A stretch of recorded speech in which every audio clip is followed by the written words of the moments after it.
Para a gente aprofundar um pouco mais a nossa conversa, convidamos aqui o especialista em política externa do Oriente Médio, Alexandre Ostrowiecki. Professor, seja muito bem-vindo, prazer recebê-lo, obrigado por atender aí o nosso convite neste domingo. Eu gostaria já que o senhor analisasse para a nossa audiência de que maneira que vê o posicionamento dos Estados Unidos, que ao mesmo tempo que defende o direito de Israel de contra-atacar depois de anos de conflito, também defende um cessar-fogo, uma moderação, uma diminuição na maneira como os ataques acontecem. Como é que a gente coloca isso na balança? Boa tarde. Boa tarde, Evandro. Boa tarde a todos os ouvintes aí da Jovem Pan. É claro que nos Estados Unidos existe uma antiga animosidade já com o Hezbollah. O Hezbollah é um grupo terrorista oficial, não só designado pelos Estados Unidos, mas também União Europeia, Alemanha, Inglaterra, Austrália, países árabes também, como Arábia Saudita, Emirados Árabes, designam o Hezbollah como um grupo terrorista. E ataques contra a liderança do Hezbollah, contra as armas do Hezbollah, contra combatentes do Hezbollah, que é o que Israel vem executando, são bem-vindos para todo o mundo livre. Vamos lembrar que o Hezbollah, até o dia 7 de outubro, havia um certo cessar-fogo com Israel. Quando o Hamas faz aquele famoso ataque no dia 7 de outubro, mata 1.200 pessoas em Israel, mulheres, crianças, tem estupros, tem famílias inteiras queimadas. No dia 8 de outubro, ou seja, antes ainda de qualquer reação israelense contra o Hamas, o Hezbollah já iniciou uma campanha de mísseis. Foram 8.500 mísseis no último ano, e Israel devolvia aqui uma coisinha, vinha um míssil para lá, agora Israel tomou uma atitude mais ampla. Por outro lado, claro que é preciso tomar o máximo de cuidado para que civis libaneses sejam o mínimo afetados possível. Então, os Estados Unidos têm uma certa coerência em dizer, olha, vai atrás do Hezbollah, que é um inimigo não só de Israel, mas dos americanos, do mundo livre todo, porém preservando ao máximo a população libanesa. Agora, professor, como é que seria possível? Porque quando a gente fala de preservação, obviamente que a gente tem acompanhado as operações aí de Israel de comunicar, de usar o meio da telefonia, né, a comunicação para avisar as pessoas de áreas que poderiam ser atacadas por eles ali no Líbano.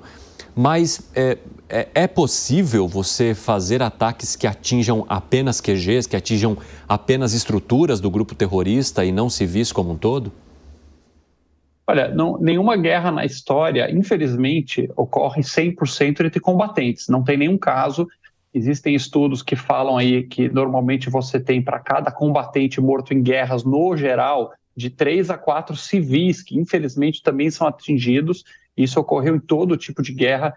Quando os americanos e os ingleses estavam livrando o mundo do nazismo, além de matar soldados nazistas, também houve mortes na população civil alemã, infelizmente, bombardeios, etc. Agora, o que a gente tem visto é uma situação muito mais cirúrgica. Em termos de números, não existe nenhum relato de guerras que tenha uma relação tão baixa de civis para o número total de mortos quanto essa campanha executada por Israel. Fala-se aí em 2 a 3 terroristas para cada um civil na faixa de Gaza, agora no Líbano, mais preciso ainda, porque com o ataque dos pagers, eles conseguiram atingir mais de 3.000 pessoas, dos 50 mortos, todos eram homens adultos ligados ao Hezbollah, então houve 100% de baixas, aí praticamente 100% de baixas entre os terroristas. Mas, assim, infelizmente, o que a gente pode concluir é que a guerra é uma coisa horrível, e guerra hoje é uma das piores coisas que tem, porém, pior do que guerra hoje é guerra para sempre. Não acredito que as pessoas que estão do lado do mundo livre, do mundo que não quer ver terroristas prosperando, tem que se satisfazer com a redução do poderio do Hezbollah. Professor, o Frederico Afonso, nosso comentarista, está conosco hoje aqui e também tem uma pergunta ao senhor. Vai lá, Fred. Professor, boa tarde, tudo bem? Professor, nós vamos ter um avanço de fato concreto, na visão do senhor, dos Estados Unidos com envio de tropa antes das eleições americanas? Então, Frederico, por enquanto não está ainda, não acho que é altamente provável um envolvimento americano, militar. Por enquanto nós estamos aí falando de Israel contra os diferentes braços terroristas do Irã. Vamos lembrar que por trás do Hamas, por trás da Jihad Islâmica, por trás do Hezbollah no Líbano, por trás dos Houthis no Iêmen, por trás de todos esses tentáculos, existe um um orquestrador de tudo isso, que são os ayatollahs radicais do Irã. E o que está em jogo é a disputa pela hegemonia do Oriente Médio. Então, quem vai dominar o Oriente Médio? Vão ser visões radicais, visões que apoiam o terrorismo, como, por exemplo, o Irã, ou a visão mais moderada de futuro, de emprego, de geração de renda, que traz mais países como Arábia Saudita e Emirados Árabes. Então, esse aqui é o pano de fundo. Não tendo o envolvimento direto do Irã, e, a princípio, as dicas, aquilo que está escrito aí entre linhas das declarações do Irã, não fazem parecer que vai haver um ataque muito grande por parte do Irã, porque foi falado, inclusive, por um dos grandes líderes que toda essa operação aí no Líbano é uma forma de Israel, segundo os iranianos falando isso, é uma forma de Israel arrastar o Irã para uma guerra que ele não deseja, ou seja, ele está dizendo indiretamente que talvez eles não querem, não estão preparados para participar nesse momento de uma guerra. Então, sem o Irã envolvido diretamente, não me parece muito provável os americanos também entrarem. Agora, professor, quando a gente fala de estrutura, para a guerra, é claro que Israel tem muito mais tecnologia, tem muito mais aeronaves à disposição, homens e etc., se a gente comparar com a estrutura que hoje tem o Hezbollah no Líbano e também o Hamas na faixa de Gaza. Mas quando colocamos o Irã como o centralizador de tudo isso, que consequência diferente que isso traz para esse conflito? Ou que possibilidade de impacto maior para ambos os lados que o Irã exerce dentro da escalada dessa tensão? Não, tem muita gente que faz as análises militares comparando um país com outro. Pois é. Precisamos lembrar que o Irã não tem fronteira com Israel diretamente. Ele fica a 1.500 quilômetros de distância através de um território que não é controlado nem por um nem por outro. Tem que passar pelo Iraque, pela Síria, enfim, ou pela Jordânia. Então, uma guerra entre os dois seria uma guerra aérea, uma guerra de mísseis, uma guerra de mirar a população civil. Existe uma diferença muito grande entre uma democracia liberal como Israel, de um lado, e os regimes terroristas, que é como eles enxergam as perdas civis. Então, Israel enxerga que o papel principal do seu exército, inclusive o nome do exército é Tzahal, forças em hebraico, Forças de Defesa de Israel. Ele serve para defender a sua população civil. E já os regimes terroristas, como eles têm uma visão religiosa, fundamentalista, eles acreditam que se eles morrerem num combate, eles vão direto para o céu, então que bom. Se os civis morrerem, vão direto para o céu também, que bom. Então, quando um civil israelense morre, é uma desgraça para Israel e uma vitória para os terroristas. Quando um civil muçulmano morre, na cabeça maluca, na cabeça deturpada dos terroristas, é uma vitória para eles também, porque na cabeça deles eles estão ganhando pontos de mídia e também são mais mártires que estão indo para o céu. Nossa. Vai lá, Frederico. Professor, um ataque terrestre. A minha pergunta, quando eu falei das forças norte-americanas, seria justamente por essa conjectura de Israel desencadear um ataque terrestre no Líbano.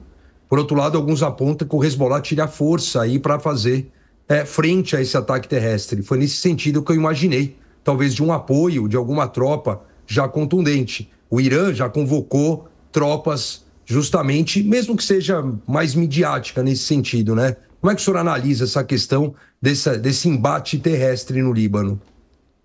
Não, eu acho muito pouco provável os americanos terem tropas no chão, né? Eles chamam botas na terra, é o apelido que eles dão no linguajar militar. Israel pode ser que tenha uma entrada no Líbano relativamente moderada. Israel já deixou bem claro que não tem nenhum interesse territorial no Líbano. Pelo contrário, em 2006 se retirou do Líbano, em 2002, perdão, se retirou completamente do Líbano com suas tropas quando vinha tendo ataques terroristas também de lá. E o objetivo de Israel é a calma na sua fronteira norte. O Hezbollah tinha ocorrido uma guerra em 2006, houve um acordo na ONU, uma ordem da ONU para que o Hezbollah se retirasse de uma faixa do sul do Líbano, ficar ao sul do rio Litani. Então existe um rio lá chamado Litani, e a ordem decidida pela ONU é que abaixo do rio de Litani teria somente o exército oficial libanês e as tropas da ONU. Mas isso desde o primeiro dia não foi respeitado. O Hezbollah se apoderou dessa região. Imagina, por exemplo, no Brasil, se tem um problema entre Brasil e Argentina, e aí tem uma regra que o PCC, né, o primeiro comando da capital, ocupa todo o sul do Brasil e começa a bombardear a Argentina sem o controle do exército brasileiro, sem a participação.